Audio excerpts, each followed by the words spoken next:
everything met up like it should have, right? So in the same time while he's saying while they were down here, I was up in Maryland, and I would sell Doddie records from time to time, right? But me and JD were like partners with the records already. We always hitting each other up, trading records, going back and forth, sharing knowledge or whatever. But the whole time I was in Maryland, I tell this story. Doddie never called me. He's calling me randomly like every couple months. Man, you need to get your ass back here. You need to come get the shop. Blah blah blah blah blah. Like putting the bug in my ear. You know what I'm saying? So when I came back, everything just fell into place. That's how we kind of knew it was meant to be. Welcome to another episode of From Within. Today we're here with the owners of Thanks for Listening of Virginia Beach. We got JD, Napoleon. Nice to meet y'all. Appreciate y'all. Yes, sir. Yes, sir. So first of all, we want to talk about the shop. Obviously, it's been around for a couple years now. So how did the shop come about, and tell us about that process. Yeah, I'll start off. So our partner who's not here today, Doddie, who owns Only You, he's done Thank You Gallery, a number of other things. I've known him for 20 years. We went to VCU together back in the early 2000s, and he's always been harassing me like, "Yo, we need to open a record store. We need to open a record store." So he had this space that was Thank You Gallery, and they had the gift shop in here and all of those things. And then when they moved to the bigger spot a couple doors down, we just happened to okay, we got this space, well, let's do a little pop-up. And so that was probably fall of 2022. And we were just trying to figure out what exactly we were going to do with it, what the style was going to be, etc. And Napoleon had moved up to DC, Maryland area for a couple of years. He had just gotten back 2 weeks before we had this conversation. I said, listen, I'm going to hit up Napoleon. I'm going to tell him come through. Let's have a beer. Let's just chop it up and talk about it. And that was kind of the genesis of, the three of us connecting. But we had known each other for years there in between. So. Yeah, man. Everything met up like it should have, right?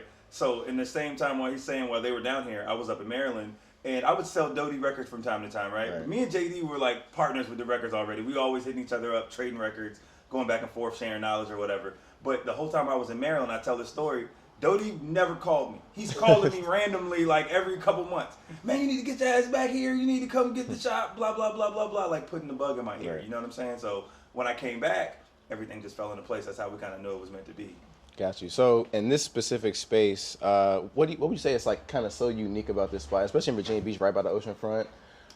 This is such a bustling area in the 757. So what would you say about this area? Yeah, I mean, I say the area in general, like this block specifically, it does feel like it has a bit of a community to it, So if you look down to Love Song and Danny Ha and Mike that own that, and I've known Danny Ha since I was in high school. You look a couple of doors down this way, you got Mike Langman with Coastal Mod, and you've got Drip and all these other places in between that are all small, independently owned businesses, but they're all businesses that kind of work with each other. They have a good community aspect to it. So I think that part in and of itself is kind of unique. I would say the shop for me is, as we talked about doing this, we just never wanted it to be a transactional business. We wanted it to be a sense of community, right? Where everybody could come and feel like, hey, I'm welcome here, I belong here, I can come just kick it, I don't have to buy a record, whatever it is, but it's a spot where people can just come together and connect, build culture, etc. So that's really what it represents to me. Absolutely. No, piggybacking off of that, not being a transactional business, it's the passion that we had for the records, and not necessarily the everyday stuff, but maybe, the shops that you would compare to in New York City or DC or different things, bringing that flavor, but also keeping that community aspect. You know what I'm saying? Right. Where, some of the young kids, the skaters will come in here, and if they got $3, it's something for them. If somebody comes in here and they got $200 and they want, one of the more obscure records, there's something for them. If you're in the Brazilian, it's something for you. So, variety of styles, flavors, and then just keeping that community aspect, what I'm saying? And just that pop-up, I was actually here for that pop-up. I got my grandmother a Songs to the Key of Life by Stevie Wonder. And that's one of her favorite albums. So, So, having those little events, you also had guys, come in and DJ on Saturdays? Yeah, we've done several Saturdays. Yeah, we've had. So how was that going? I know my guy Saltland was in here a few times going. And So how was it having different DJs come and spin and I would say I'll answer the question and maybe tell a short little story about that. But to me, it's a way for people to come in and just share the things that they're interested in. And I think that's the cool thing about it. Like Napoleon says, it's different styles.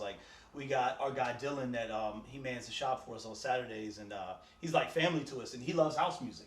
And so him, and then his become friends, Moose, Eric, has been in the house music. We know Moose from like record swaps and things for years and years. And so, you know, we'll have people come in and play all different styles of music, like whatever represents them. And that's the dope thing about it. It's not like we're prescribing, you got to play this or got to play that, like a radio programmer would, or like Radio 1 or, you know, iHeartRadio, something like that. And Moose, for example, he's been collecting house music forever. He started coming in, we're like, hey man, come in the shop and do a set one day. And it's like, oh man, all right. He literally, it was like 4 months, man. He was like, yo, I'm going to put together a set. We'll put together a set. And he was like super nervous about it. But I knew he was nice, right? So he comes in, he does a set in here, and he kills it, right? And we're like, man, that was so dope. So he comes in, he does another set. Then we're like, yo, let's book you for a Friday night over at Only You. And so he went over and did a set at Only You. And it was the first set he had ever done in like a venue. And he killed it. So to me, I love that aspect of like, him learning his style, having a space in the shop where he can do that on his own terms, play things he loves, get comfortable, and then spread that out to the world in bigger and better spaces. Right. So I thought that was really And now dope. he's spinning that Only You on like a regular basis. Yeah, every month. So with this vast variety of records, you know, how hard is it to get, you know, you mentioned something about vendors or I forgot the specific word, but you know, how hard is it to get these, you know, different records from these different, you know, Brazilian, house music, old school hip hop, you know, how was that process like? Yeah, I'll let you answer on the. Yeah, I mean, well, you know, it's one of those things where it's you know, when people ask me where I get records from, I always say from here, there, and everywhere, right? You know what I'm saying? It's a ever going process. So you know, initially when we opened the store, we ended up buying out a record shop. An old guy had a record shop in Tappahannock, Virginia. He had it since like '86, and we went, you know, and since COVID, he didn't open back up. So we went, bought the entire shop, brought it back up. So that was a lot of our open stock. But then between connections that we all have, we've all been doing this buying, selling, trading for years and just being, you know, active in the record game. So between the cats JD knows, I know, you know, there's no one way to say that it's easy or hard, but it's just a forever going process. You know what I'm saying? But the one thing I always tell people, if it's out to be found, I'm gonna find it.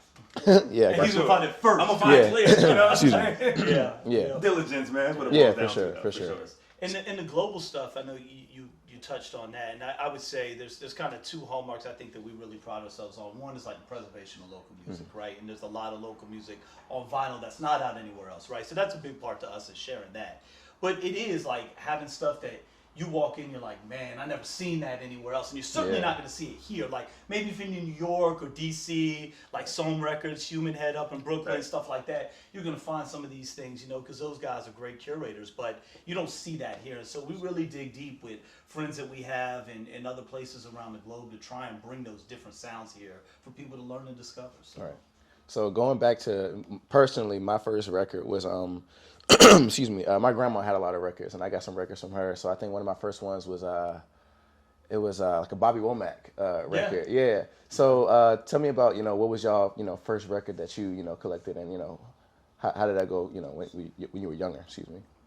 Man, do you remember yours? So I remember man, somebody asked me this the other day, and I was really, really thinking. I'm pretty sure it was Michael Jackson Bad. I'm pretty sure. I remember I had my Big Bird record player, like back in the early 80s, like the Big Bird record player was everything. Yeah, it was everything. So I'm pretty sure that was my first record, although I'm not 100% positive. I still have my first record. It was the Breaking soundtrack. Breaking like Electric Boogaloo. Actually Breaking 2. And I still have it to this. I still have it to this day, man. That was the first record that I personally had. Right, and we asked you guys to pick out, you know, a record that kind of stood out to you. So can you tell me about the records that you guys chose? Yeah, go ahead. Sure. All right. So that right. There you go. Appreciate it. Okay, so this is Unbroken Melodies, and this is actually a compilation of local artists from the 60s and the 70s in the Norfolk, you know, Hampton Roads, 757 Tidewater area. And it's mostly so right here on the cover, and you know, it's a really dope album. The cover's a little whatever, but we still dig it. The music is really dope. But on the front, what you see, this is like a famous image that's gone around a lot. And that's actually a band called 35th Street Band, Raw Soul, which was like the house band for a famous producer in Norfolk called Lennox Guest. Okay. Lennox Guest was pretty much like the nucleus of the Norfolk sound and the scene in Norfolk, right on 35th Street and Park Place. Yeah. And so that's what this record represents. A lot of dope soul, deep soul, funk cuts on here, you know what I'm saying? And local jewel for sure. That's great, man. That's where I'm from, Park Place. So no doubt. Yeah, This is hometown history. Yes, sir. Right, yeah, I'm gonna take on that home. Street, for sure. 100%. You guys, So this is actually a brand new record. It's from Japan.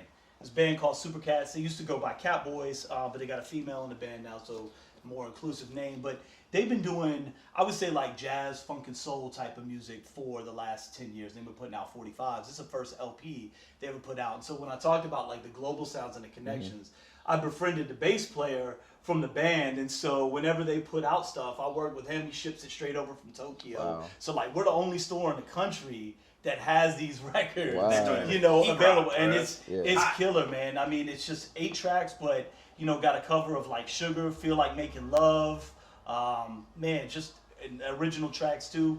I just love stuff like this. As you could come in and be like, damn, it's a dope like jazz funk record, soul from somewhere halfway around the world, 2/3 of the way around the world that you just won't see anywhere else. So that to me like represents a bit of that flavor of what we're about too, local and then kind of that international. Yeah, space. that's amazing, man. So. Yeah. So, and I also see you guys, excuse me, have cassette tapes as well over here. How hard is it to get cassette tapes? I never see cassettes anymore. I mean, they're around, man. Really? You know what cassettes was? So represents for my generation, like, you know, cats that grew up in the late 80s, early mid 90s or whatever. Tapes were our first, like, taste of freedom, right? Because, so that was our cell phone, a Walkman. If I went with my parents to Florida on summer vacation, I didn't want to listen to Luther the whole way there. You know what I'm saying? And my dad wasn't trying to put Naughty by Nature in the tape player. Right. So the Walkman, the tape, you know what I'm saying? That was that. So what we see is when a lot of people come in, it's that nostalgia just for the fact of like, yo, this was my first little taste of freedom and independence, my tapes. You know what I'm saying? Yeah. So they're not crazy hard to find, but people still do like them, and it kind of sparks something when people come in here and see the tapes. So we always try to keep tapes in. Yeah.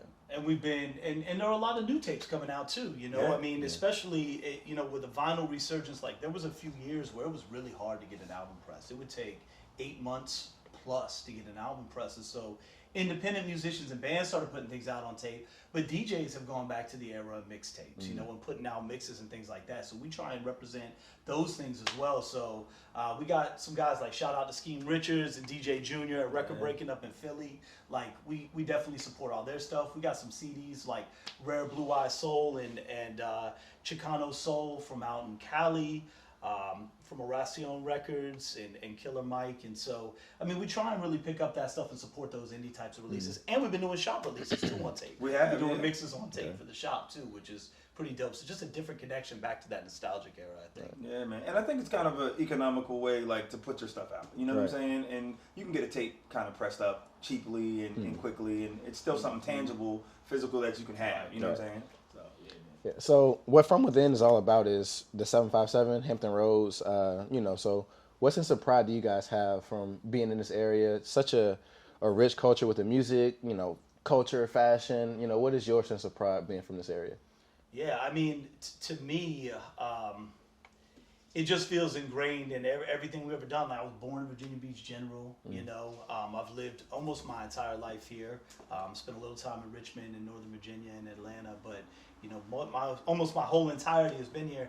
And I think for me, it's just the representative of the blending of so many different cultures and styles, right? And I think that's why when you see, like, people say there's something in the water, like, there is that unique kind of melting pot aspect of it. I think part of that's driven by the military and different influences that come into the space. And the thing I love is, like, that a little bit of that is retained as each person comes and shares their story, right? So to me, I think that's what's so special about it, is that deep culture that's been brought from all these parts from around the country, around the world, et cetera, and how we leverage that to build the future in, you know, music, art, et cetera. So.